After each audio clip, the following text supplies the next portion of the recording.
El canal del Congreso presenta.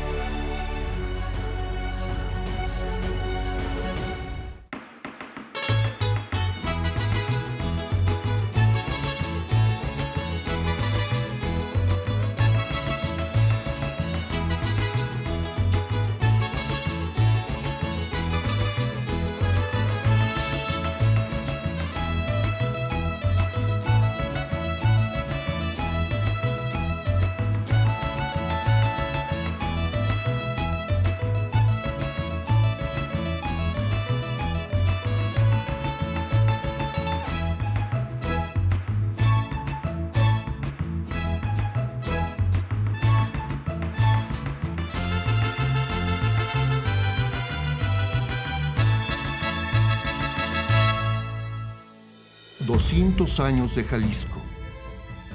Es un viaje a través de la historia de uno de los estados más diversos y culturalmente ricos de México, Jalisco, una tierra de contrastes, donde las antiguas tradiciones de los pueblos indígenas se mezclan con el legado de la colonización española para crear una cultura vibrante y única. En este episodio exploraremos sus raíces prehispánicas, que se remontan a las antiguas civilizaciones que habitaron esta región durante siglos. Aprenderemos sobre su arte y creencias. Además, veremos cómo su influencia aún se siente en el occidente mexicano. A través de entrevistas con expertos e historiadores, así como impresionantes imágenes de la arquitectura, el arte y los paisajes del estado, haremos un viaje a través de la rica y diversa historia prehispánica de Jalisco. Jalisco prehispánico, un pasado latente. La evolución geológica de Jalisco abarca millones de años y está marcada por una serie de procesos geológicos complejos que han moldeado el paisaje y los recursos naturales de la región. El período geológico más antiguo de la historia de Jalisco se remonta a la era precámbrica. Durante este tiempo, la región estuvo cubierta por mares poco profundos, y los sedimentos que se acumularon en el fondo del océano eventualmente formaron la base de las formaciones geológicas de la región.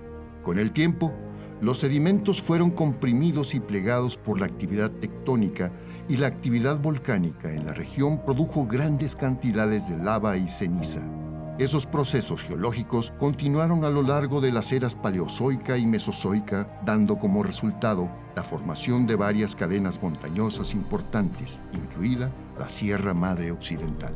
Gracias a este proceso geológico, Jalisco, pero sobre todo la región cercana a la capital, cuentan con grandes yacimientos de jal o piedra pómez que tienen un olor característico cuando inician las lluvias. Guadalajara huele a pura tierra mojada. La historia de los primeros humanos en el estado de Jalisco se remonta a hace más de 15,000 años. Durante la era paleolítica, los asentamientos humanos más antiguos que se conocen en Jalisco se localizaban en Zacualco y la ribera del lago de Chapala.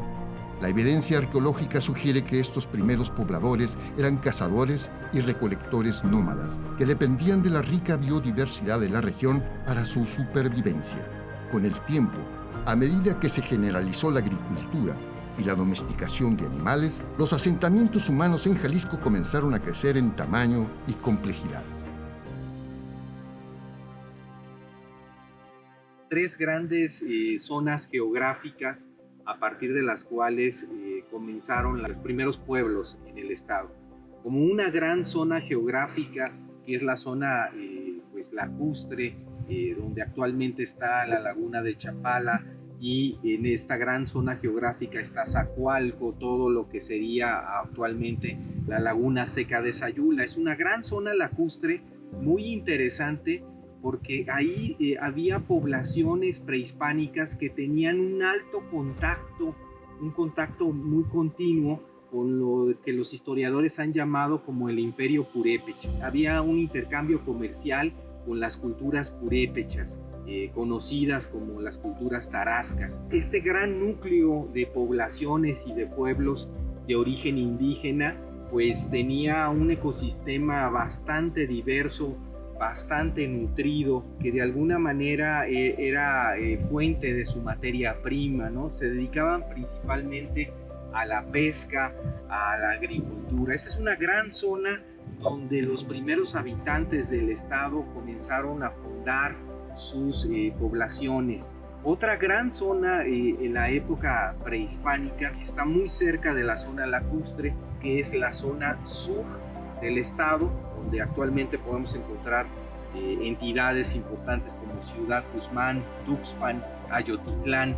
Esa gran zona del sur era como el corredor natural que conectaba al estado con la costa, que también había un gran intercambio de materias primas y también un intercambio religioso. Y la otra gran zona de la parte norte, que quizás es una de las zonas más controversiales y más complejas.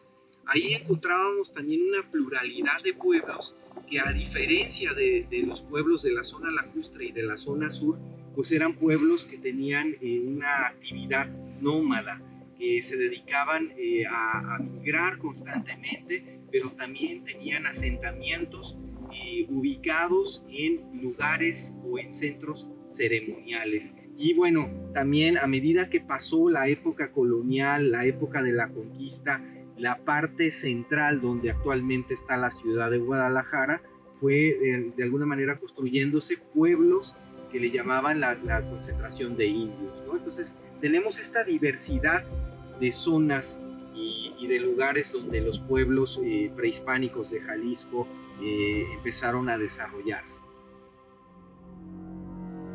En el centro y sur de la República Mexicana se desarrollaron distintas civilizaciones durante siglos, que tuvieron un fuerte intercambio comercial y cultural en todo Mesoamérica, cuyas raíces estaban intercaladas desde la concepción hasta su ocaso. Durante mucho tiempo se creía que el Occidente, dada su cercanía con el árido América, carecía de un desarrollo cultural, pero cuando se inician las exploraciones arqueológicas describen una gran cantidad de asentamientos prehispánicos. A diferencia de otras partes de nuestro país, aquí existieron una cantidad también considerable de pueblos indígenas. Algunos estudiosos hacen referencia que fueron cerca de 7 y algunos se aventuran a decir que fueron prácticamente 9. A diferencia con el centro del país, una de las diferencias que vamos a encontrar aquí en Occidente es que las culturas van a ser, no puedo llamarle efímeras, sí, pero con construcciones quizás menos sorprendentes o menos monumentales como en el centro del país. Una cuestión generalizada es que por estas tierras se dio el nombre, insisto, generalizado de los chichimecas. Pero no solamente chichimecas, sino que inclusive van a llegar a diferenciarse y a decir que había chichimecas blancos, lo cual, conforme va a empezar este proceso propiamente de la conquista, va a generar una serie de debates muy importantes. Por la distribución geográfica que podemos encontrar en toda esta región, los pueblos no solamente se encontraban con una cierta distancia, evidentemente que había conocimiento, trato y comercio entre ellos, pero por las mismas distancias se mantenía una cierta, y lo digo entre comillas, paz o armonía existente. A diferencia de otras partes de nuestro país, aquí, por ejemplo, una vez que se decide que va a comenzar la conquista, a diferencia de la Ciudad de México, pues aquí se va a poder edificar desde cero, ya que las construcciones que existían por parte de los españoles que van a afincarlas tenían un conocimiento muy diferente a lo que se había centrado en el país. Con esto me refiero propiamente a la Ciudad de México. Otro de los puntos interesantes es que esta región se caracterizó porque los habitantes eran sumamente valientes o bragados. Tan es así que la misma palabra, los chichimecas, pareciera que es ofensiva, ya que hacen alusión a que eran tan fieros o tan bravos como los mismos perros. Y de alguna forma los consideraban como más salvajes que lo que podían encontrarse en otras partes. No olvidemos que aquí la defensa por parte de los indígenas va a actuar de una manera sin precedente. El primero de ellos es que una vez que ya avanza la conquista propiamente de los españoles, se van a dar cuenta que es necesario hacer una guerra de peñoles. Y esta guerra de peñoles se va a caracterizar porque, momento histórico también, van a lograr que se sumen los diferentes pueblos originarios con un fin común. Y el fin común era evidentemente frenar, destruir o evitar que llegara la mano de estos invasores que llegaban a conquistar unas tierras que evidentemente no les pertenecían. Los primeros pobladores jaliscienses se podrían encontrar dispersos por toda la geografía del estado, desde la costa hasta la sierra en la zona norte, todos con la peculiaridad de ser asentamientos pequeños hasta la aparición de los centros ceremoniales. Uno de los más importantes perteneció a la tradición Teuchitlán, que conoceremos al regresar del corte.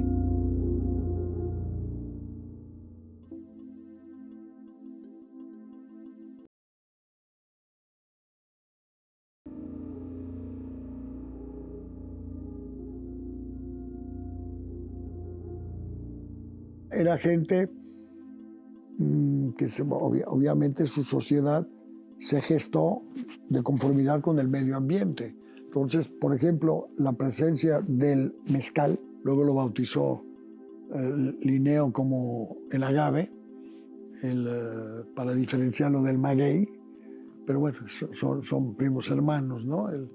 Lo que aquí le llamaban mezcal. Y eso, que es una planta que además, como alguien la calificó de mil usos, en verdad, influye mucho en la conformación de la gente, ¿no? Y bueno, y también el hecho de que en el panorama, en ese ir y venir de gente en tiempos prehispánicos, pues esta región era como un poco marginada, de modo que en ciertos sentidos positivistas, como dirían algunos, se rezagó. Por ejemplo, no hay en el occidente de México grandes ciudades, como las hay en el sureste. Pero, en cambio, hay manifestaciones artísticas que dicen los sabios, pues incluso de mayor calidad, ¿no? Y luego, en fin, una serie de expresiones culturales como la tumba de Tiro, son particulares de esta región también, más extendido de lo que parece, porque ya se empezaron a encontrar tumbas de Tiro en lugares que se consideraban fuera de Mesoamérica. Esto es, aquella división que hizo Paul Kirchhoff, de que Mesoamérica era la parte, digamos, sedentaria y Aridoamérica era la parte de gente nómada. El caso es que era gente, no diría yo nómada, pero sí poco sedentaria y por lo tanto muy bravos para pelear. Estos de este lado estaban más apoltronados. En tiempos del entusiasmo marxista de los años 70 hubieran dicho aburguesados, ¿verdad? Pero bueno, que dio lugar, ¿no?, pues, a asentamientos más estables, nunca muy grandes. Los Huachimontones, también conocidos como las pirámides circulares de Teuchitlán, un grupo de impresionantes estructuras arqueológicas ubicadas a tan solo 1 hora de Guadalajara, que se remontan a la época precolombina, cuando la región albergaba una civilización próspera conocida como la tradición de Teuchitlán. La historia de los Huachimontones comienza alrededor del año 300 a.C. Eran hábiles agricultores y constructores que desarrollaron un sofisticado sistema de agricultura basado en terrazas. También construyeron impresionantes estructuras arquitectónicas, incluidas pirámides circulares y juegos de pelota que sirvieron como centros de poder religioso y político. Los Huachimontones, que son pirámides circulares escalonadas con un patio circular central, fueron las estructuras arquitectónicas más distintivas construidas por el pueblo de Teuchitlán. La más grande y compleja de estas estructuras, conocida como el Huachimontón, se construyó alrededor del año 200 a.C. y sigue siendo una de las proezas arquitectónicas precolombinas más impresionantes de México. El Huachimontón consta de 4 terrazas circulares, cada una de las cuales mide aproximadamente 18 metros de ancho y 2 metros de alto. Estas terrazas están conectadas por una rampa que sube en espiral y conduce a un patio circular central de aproximadamente 30 metros de diámetro. En el centro del patio hay un pequeño altar circular que se cree que fue utilizado para ceremonias religiosas. Los arqueólogos creen que los Huachimontones se usaron para distintos propósitos, incluidas ceremonias religiosas, observaciones astronómicas y reuniones políticas. Se piensa que la forma circular de las estructuras representan la naturaleza cíclica del tiempo y las estaciones, mientras que el patio central pudo haber sido utilizado para rituales o como símbolo del sol o del cosmos. A pesar de su importancia, los Huachimontones fueron olvidados en gran medida en la época de la conquista española y de la colonia. No fue sino hasta el siglo XX que los arqueólogos comenzaron a excavar y estudiar estas notables estructuras, descubriendo nuevos conocimientos sobre la rica historia cultural de Jalisco. Hoy en día, los Huachimontones son reconocidos como uno de los sitios arqueológicos más importantes de México y han sido designados como Patrimonio de la Humanidad por la UNESCO.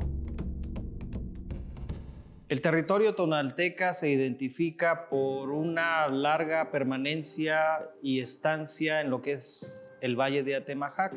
Se le conoció como el Mausticayotl, es decir, reinado o territorio sujeto a un tlatoani, y que en este caso tiene una permanencia de más de 2000 años. Aquí se cumplen todas las fases históricas de la República Mexicana en cuestión histórica: preclásico, clásico y posclásico.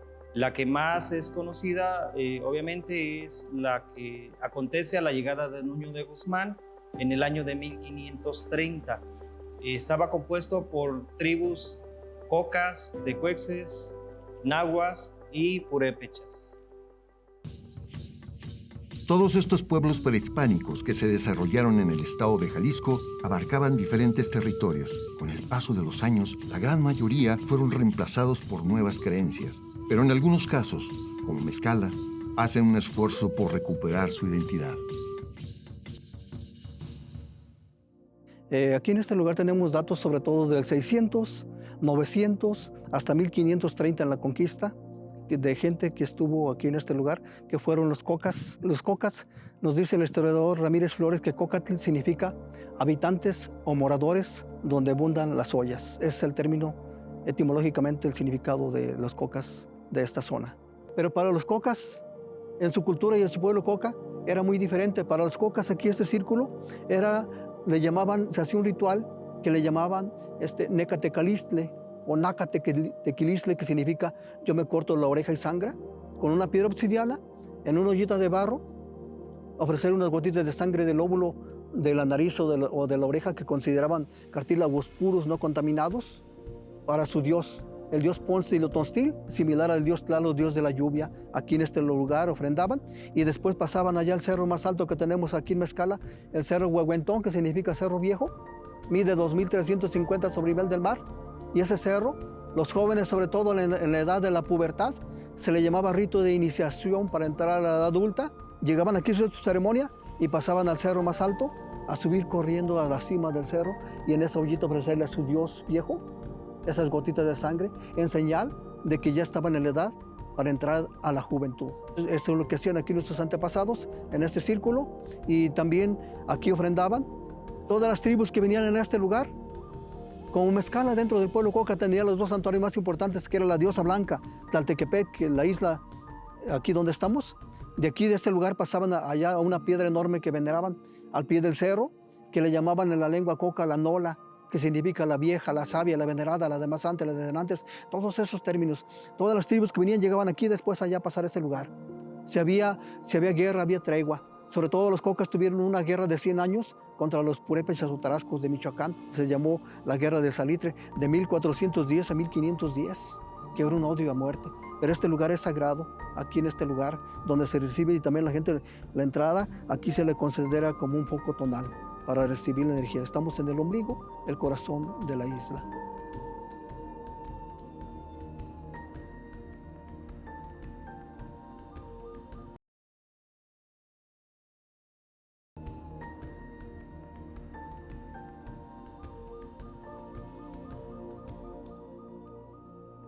Lo que tenemos que entender es que el origen de Jalisco, el origen prehispánico de Jalisco es diverso.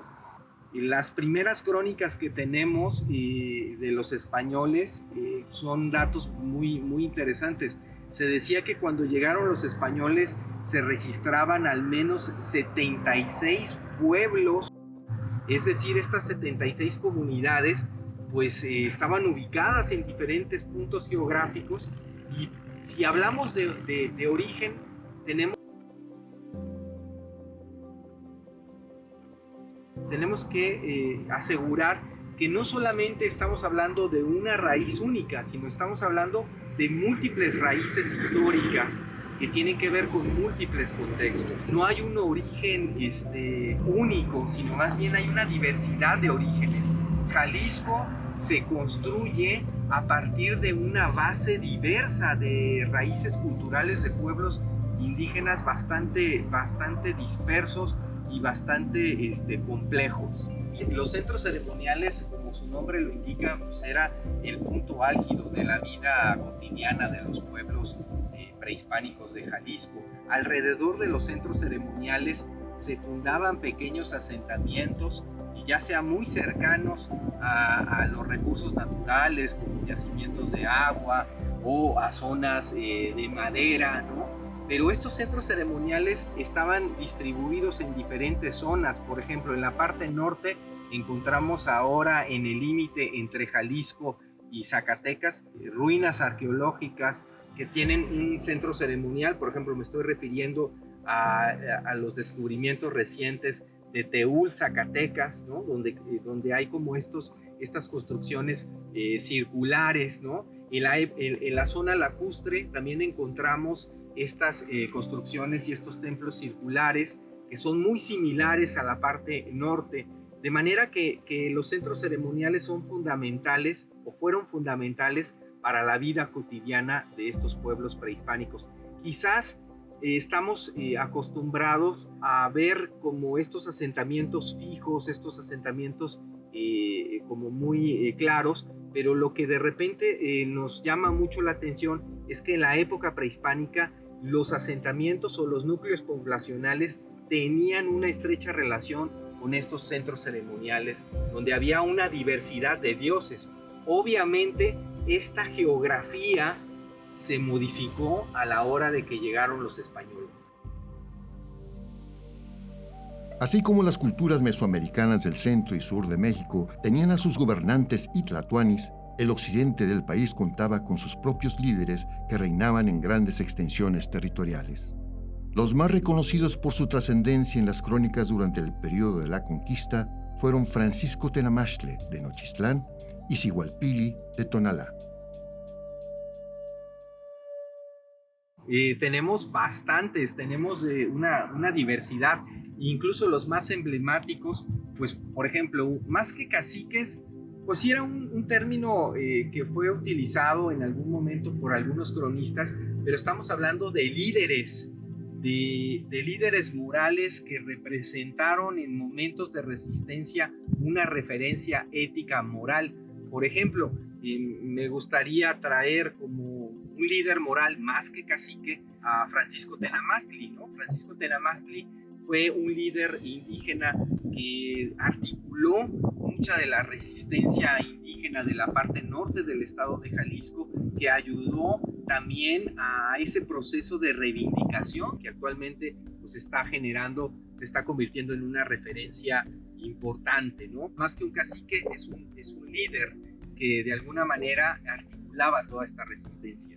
Otra que también es emblemática y tiene que ver con la reina de Tonalá o la reina de Tonaya, cumplió un papel importante de articulación y fue una referencia importante a partir de la cual se aglutinaron una serie de resistencias. Liderazgos como estos dos personajes pues son una referencia actualmente. También contamos con algunas crónicas, con algunos datos históricos que hablan de líderes que de alguna manera aglutinaban a familias y a linajes, ¿no?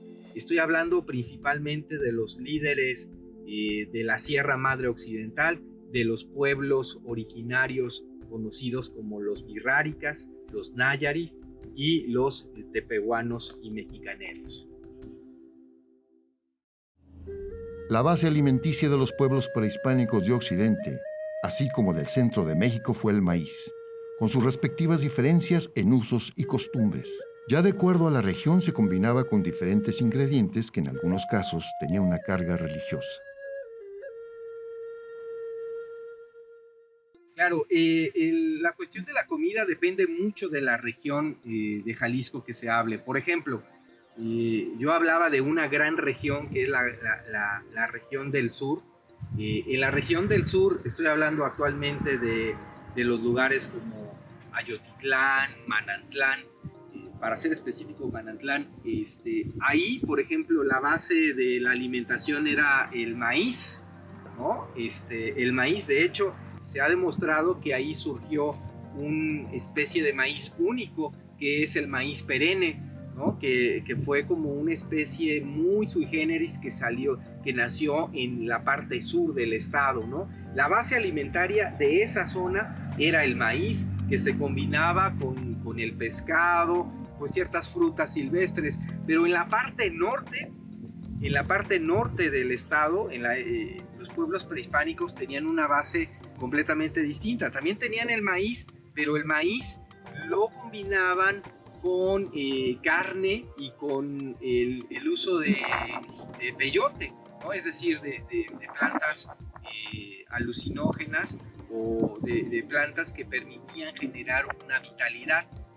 En la parte ya de la zona lacustre, la alimentación tenía que ver mucho con la relación que se tenía con los lagos, porque la presencia de los lagos, estamos hablando de que era una presencia bastante dominante, es decir, lo que hoy conocemos como el lago de Chapala, descrito por los españoles como el mar Chapálico, pues era todo un lago, un paso de agua que conectaba lo que es las lagunas secas de Sayula hasta parte de Ciudad Guzmán, es decir, la extensión era muy amplia, y entonces eso generaba una relación estrecha con el agua, y la relación estrecha con el agua implicaba una serie de consumos. Generalmente esa era la base, el maíz, algunos alimentos de animales silvestres y principalmente pescado.